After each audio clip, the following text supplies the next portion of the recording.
5. Hidden dangers of traveling after 70 that every senior must know before their next trip. My dear friend, let me ask you something straight from the heart. Have you ever felt that pull, that whisper deep inside, telling you it's time for one more adventure? Maybe it's a dream you've carried for decades, walking through the ancient streets of Rome, standing in awe before the Grand Canyon, or finally taking that long-promised cruise where the horizon stretches as far as the eye can see. At this age, travel is no longer just about sightseeing or crossing names off a list. It becomes something deeper, something sacred. It's about savoring the moments, proving to ourselves that life hasn't ended at 70. It's simply entered a new season, one where the memories we make feel even more precious. But here's the truth that few are willing to admit. Traveling after 70 is not the same as it once was. When we were younger, we could throw clothes in a bag, run through airports, and adjust to time zones with nothing more than a cup of coffee. Now, things are different. Our bodies whisper more loudly, our energy doesn't stretch as far, and small challenges can quickly become overwhelming if we don't prepare wisely. What was once simple can now be risky, and yet no one wants to talk about it. We smile, we wave it off, we tell ourselves, "I'll be fine." But wisdom, hard-earned wisdom, reminds us that ignoring hidden dangers doesn't make them disappear. This is why I want to share something with you, not to frighten you or hold you back, but to help you travel with freedom and joy. There are dangers waiting for seniors on the road, dangers that remain invisible until they suddenly rise before us. If we are not aware, they can steal our health, our peace, and even our joy. But if we know them, if we prepare for them, we can step into the journey with confidence, carrying not just luggage, but the assurance that we're ready. So lean in, my friend. Picture this as a fireside talk, from one traveler to another, from someone who has learned through both mistakes and grace. Let's walk together through the hidden dangers of traveling after 70, not to stop you, but to give you the wisdom to keep going, because life is still waiting, and the road is still calling your name. Part 1. The silent danger of your own body. Let me share with you something we don't often like to admit. As much as our spirit stays young, our bodies change after 70. We may feel like the same person inside, the dreamer, the explorer, the one who once walked all day without breaking a sweat. But the truth is, our bodies now speak a different language. The silent danger of travel at this age is not always the obvious accident or illness. Sometimes it's the little things that creep up slowly, swelling ankles after a long flight, shortness of breath on a hill that once would have been easy, dizziness in a crowded train station, or a sudden fatigue that steals the joy right out of the moment. When we were younger, we treated tiredness as an obstacle to push through. Now, pushing through can cost us dearly. A simple slip on uneven pavement can mean weeks of recovery. A night without proper rest can spiral into days of exhaustion. Dehydration, which we once shrugged off, can quickly lead to confusion or even hospitalization. These things are real, and they are hidden because we often choose to ignore them. Pride tells us, "I don't want to slow anyone down." Excitement tells us, "This is my chance, I'll just keep going." But wisdom whispers, "Listen to your body, or it will make you listen." I remember a friend named George. At 72, he finally went to Italy to fulfill his lifelong dream of seeing Rome. On the second day, overwhelmed by the walking and the summer heat, he fainted on the Spanish steps. He recovered, thank God, but later told me, "I thought I was still 50, and my body reminded me I wasn't." His trip didn't end, but it changed. He learned to pace himself, to take breaks, to let his body set the rhythm instead of forcing it. The truth is, there is no shame in moving slower. There is no weakness in saying, "I need to rest." Every step we take is a gift, not a race. The silent danger of travel after 70 isn't just sickness, it's the denial of our own limits. If we ignore the signals, we risk not only ruining the trip, but endangering our future health. But if we honor our bodies, give them time, and treat them as traveling companions rather than burdens, we open the door to richer experiences. Traveling after 70 requires a new wisdom. Drink water before you feel thirsty. Stop before exhaustion hits. Plan lighter days and allow your body to recover. You see, the adventure isn't lost by slowing down. It's enriched, because when you pause, you notice details you might have missed before. The sound of children laughing in a square, the way the light falls on ancient stone, the kindness in a stranger's smile. These are the treasures that only a slower traveler discovers. Part 2. The danger of unfamiliar healthcare. Now let's move to another danger, one that lurks quietly until the very moment you need it most. Healthcare away from home. At home, we know exactly where to go when something goes wrong. We trust our doctors, we recognize the hospitals, we know which number to call. But when you're far away, whether across the country or on the other side of the world, everything changes. Medications may have different names or may not even be available. Hospitals may operate under rules that are unfamiliar. Insurance plans don't always cover emergencies abroad, and even when they do, the process of getting help can be slow and confusing. Add in the barrier of language, and suddenly a simple issue can feel overwhelming. Let me tell you about Margaret. At 75, she finally joined her friends on a long-awaited trip to South America. While strolling through a market, she slipped on wet pavement and fractured her hip. The local hospital staff were compassionate, but very few spoke English. She couldn't communicate her medical history, and her family had to scramble to fly in, arrange insurance paperwork, and get her home. What began as a joyful adventure turned into months of recovery complicated by distance and confusion. Later, Margaret said, "I never thought healthcare would be my biggest challenge on a trip. This is a hidden danger because most of us never imagine it will happen to us. We think, I'm healthy. I'll be fine." But travel, especially as we age, exposes us to risks we can't always predict. Falls, infections, sudden illness, reactions to new foods, or even stress-related health issues. And while those risks can't be completely eliminated, they can be prepared for. Wisdom tells us not just to pack clothes, but to pack protection. That means carrying a list of current medications, knowing where the nearest hospital is in every city you visit, checking what your insurance really covers, and even considering travel health insurance if you go abroad. It may feel unnecessary at first, but I promise you, peace of mind is worth far more than the price of a policy. The danger of unfamiliar healthcare is not just the illness itself, it's the delay in receiving proper treatment. Seconds and minutes matter when something goes wrong. Being unprepared can make those moments terrifying, but being ready, having documents, numbers, and a plan can turn a crisis into something manageable. My dear friend, traveling after 70 is about joy, but joy flourishes where wisdom is planted. Just as you wouldn't walk barefoot across sharp stones, don't travel unprotected into places where your health could be at risk. Your life is too precious. And remember, the goal of every journey is not just to see the world, it is to return safely home. Part 3. The emotional toll of fatigue and loneliness. There's a danger in travel after 70 that isn't written on any medical chart or stamped on a passport. It isn't a physical injury or a financial scam, it's the invisible weight of fatigue and loneliness. When you're younger, tiredness is something you can laugh off. You can push through, knowing your energy will bounce back the next morning. But after 70, fatigue can steal more than just strength. It can steal joy. Picture this. You've finally arrived in Paris, the city of lights you've dreamed of your whole life.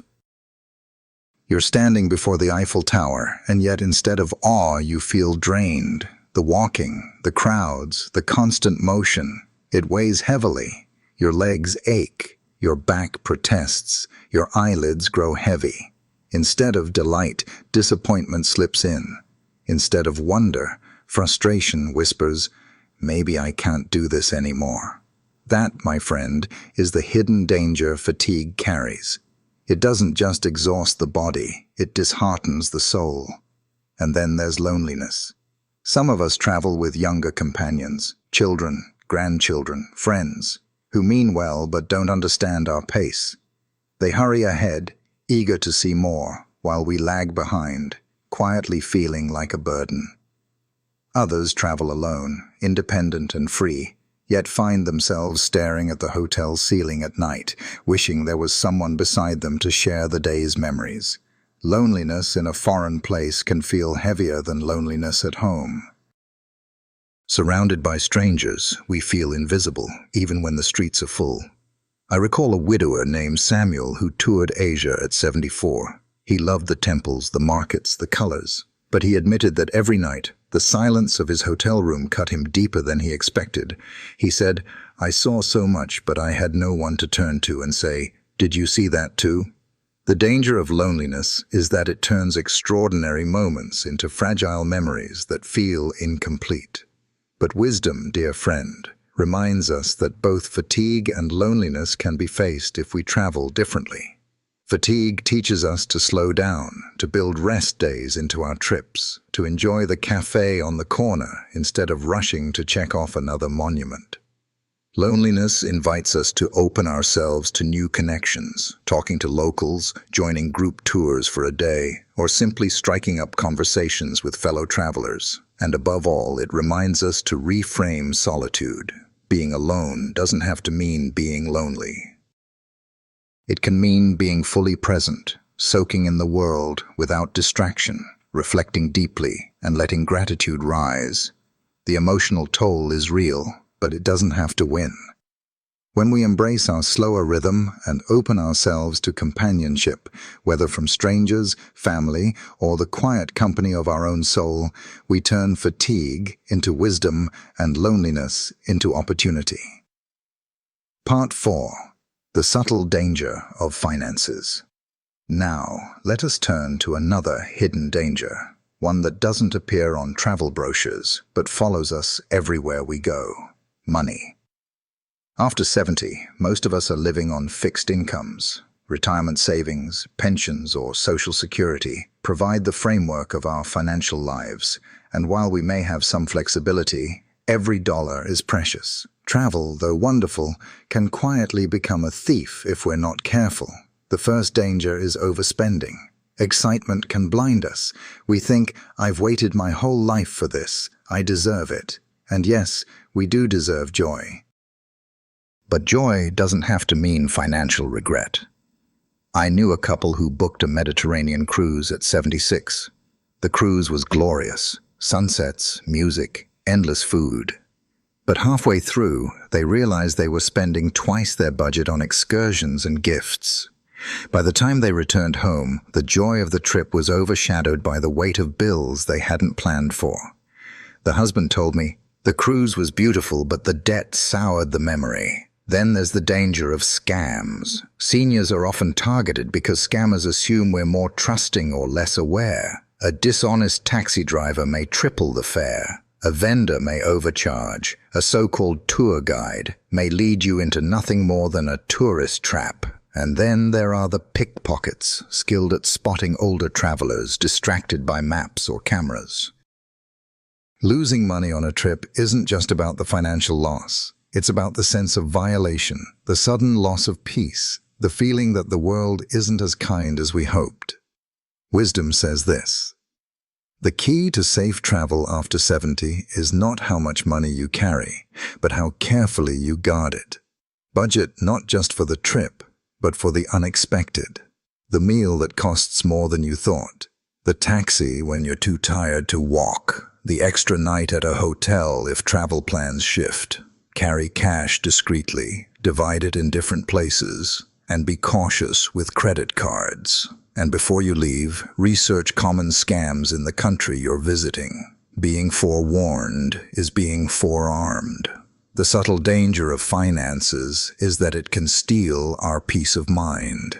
And without peace, joy quickly fades. But when we travel wisely, balancing enjoyment with prudence, every expense becomes part of the memory rather than a regret.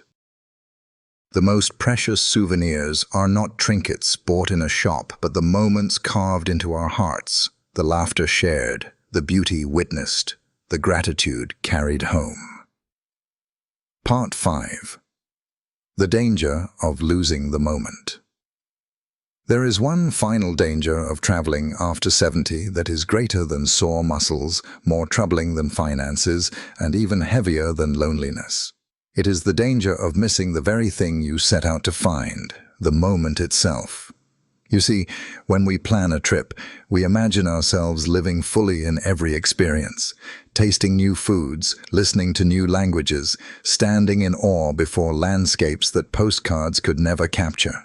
But often, in the whirlwind of travel, we get so caught up in logistics, where the tickets are, how much time we have, what's next on the itinerary, that we forget to simply be present.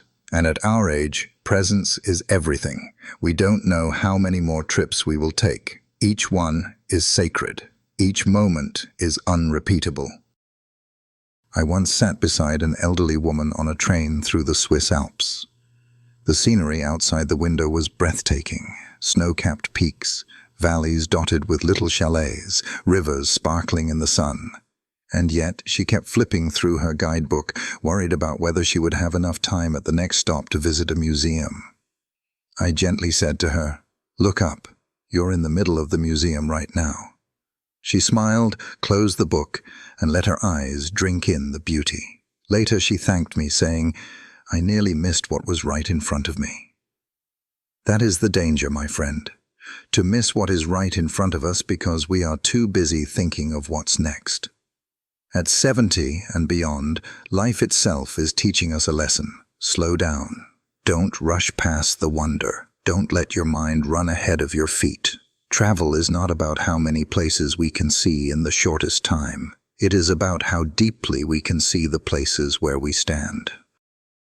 It's the laughter with a stranger on a train. It's the smell of bread in a small bakery at dawn. It's the way a sunset paints the sky differently than any you've ever seen before. These are the treasures of travel. They don't fit in a suitcase, but they last far longer than anything you could buy. So the greatest danger is not illness, not money, not even loneliness. It is living so distracted, so rushed, so anxious that we miss the gift of the present. After 70, every trip is a blessing, and every blessing deserves our full attention. Conclusion. My dear friend, we have walked together through the 5 hidden dangers of traveling after 70. The silent danger of our own bodies, reminding us to listen and honor their limits. The uncertainty of unfamiliar healthcare, teaching us to prepare wisely before we go. The emotional toll of fatigue and loneliness, urging us to guard our hearts as much as our health. The subtle traps of finances, reminding us that peace of mind is more valuable than overspending. And finally, the greatest danger of all, the risk of losing the moment, of forgetting to live in the very gift we've been given. But let me tell you something important. These dangers are not meant to frighten you. They are meant to prepare you. They are meant to give you the wisdom to keep traveling, to keep exploring, to keep living boldly in this beautiful world. For life after 70 is not the end of adventure. It is the season when every adventure becomes more precious than ever. We do not travel now to prove our youth. We travel to honor our lives, to celebrate the years we've been given, to gather memories like treasures and carry them home in our hearts. And the way to do that is not by ignoring the dangers, but by respecting them, so that we can travel with freedom, safety, and peace. So go, my friend. Go with courage, go with wisdom, and go with joy. Pack your bags, but more importantly, pack patience, gratitude, and awareness. And when you step out into that wide world, let every moment remind you you are still alive, still strong, still part of the great adventure. Because one day, when the journeys end, it will not be the number of stamps in your passport that matters. It will be the sunsets you savored, the laughter you shared, the kindness you received, and the memories you carried home. Travel wisely, travel slowly, and travel with a heart full of gratitude, for life itself is still calling your name.